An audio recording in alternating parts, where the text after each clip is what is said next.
Мынандай жағдай болған, мынау ақшамның уақыты дейміз ғой, қасқағым сәт дейді оны қазақ. Сол күн батқан кезде апақ-сапақ уақыт, өте қиын жағдай. Сол кезде негізінде көп жағдайлар сол ақшам уақытында болады. Не бір жаңағыдай жол апаттары, не бір көріністер. Ол кезде Расулаллах айтқан, тіпті балалардың өзін көшеде ойнап жатқан болса, үйлеріне кіргізіп, есіктерін жауып алыңдар деген. Кішкене қараңғылық түскенге дейін. Ол кез былайша айтқан кезде шайтандардың пересімен келіп жатқан уақыт ол. Үйірімен көптеп шығып жатқан осы әлемге шайтанның мүйізі. Сондай қасқаған сәтте жаңағы кешкі уақытта бір кісі енді асып кетіп жол жүріп бара жатқан енді жолын.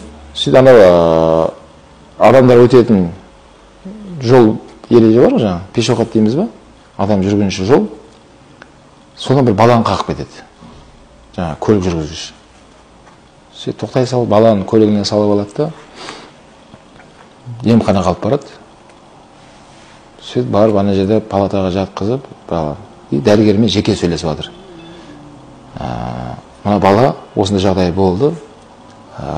Тезде давай, не істеу керек балаға? Бәрін қолданыңдар. Сөйтіп дәрігер оны айтып жатыр. Енді білесің, қазір бізде дәрі жоқ, анау жоқ, мынау жоқ. Бәрі ақша тұрады деген сияқты. Ана кісі тұрады да, мен сені түсіндім деді. Сен барың деді, бәрін жасай бер. Мен қазір сен сұраған ақшаны бәрін алып келем, дәрі-дәрмеңді бер. Сен бірақ бастай бер. Жарайды деп кетеді. Сөйтіп барып үйіне барып ақшасын алып, ағайын туысынан кішкене қарыз ақша сұрап, сол сұраған ақшаны алып келді дейді сол жерге. Кесе бала жатқан жерінде жатыр. Ешкім оны тиіспеген де, қарамаған да. Бала қайтыс болып кетті. Бетінде болып қойған. Сөйтеді де жаңа жігіт ашуланып, дәрігердің бөлмесіне барып, желкесінен ұстап алып, сүйреп алып келді дейді коридормен. Баланы сен өлтірдің. Өйткені бала тіреді ғой. Сен қарамағасың да ғой балаға. Қазір сен мен келмейінше қарамағасың сен. Енді өзің өлтірген баланы өзің көрсетем қазір саған деп, эмоцияға берін жаңа кісі. Сүйреп алып келіп, баланың бетіндегі матасын ашып, қара деп көрсетсе, бала дәрігердің баласы болып шығады да. Дәрігер солың сменге түскен. Сол екі кешкі уақытта анасы сол дүкенге жұмсаған. Бала өтіп баратқан кезде қаққан бұны. Көрдіңіз ба? Ол дәрігердің алдына өзінің баласы келіп тұр, субханалла. Қарамаған. Түне де қарамаған ғой, қандай бала екен. Дәрігерді ақ ұрып, жаңағыдай жағдай болды, бірақ болды, орны толмайтын өкініш енді ол.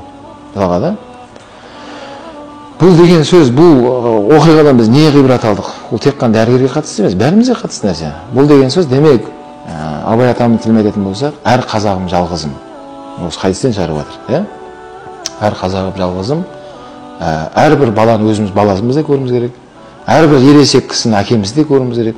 Әрбір кексейген апаны өзіміздің анамыздай көруіміз керек. Хадис соны меңзеп тұр бізге. Сол кезде біз өзгенің баласын есірке болған жаңағыда мейірімділік қылсақ, біздің баламызға да мейірімділік қылады ертең біреулер. Сол кезде жаңағыдай жеке басының қамын ойлау, эгоизм деген нәрсеге құриды.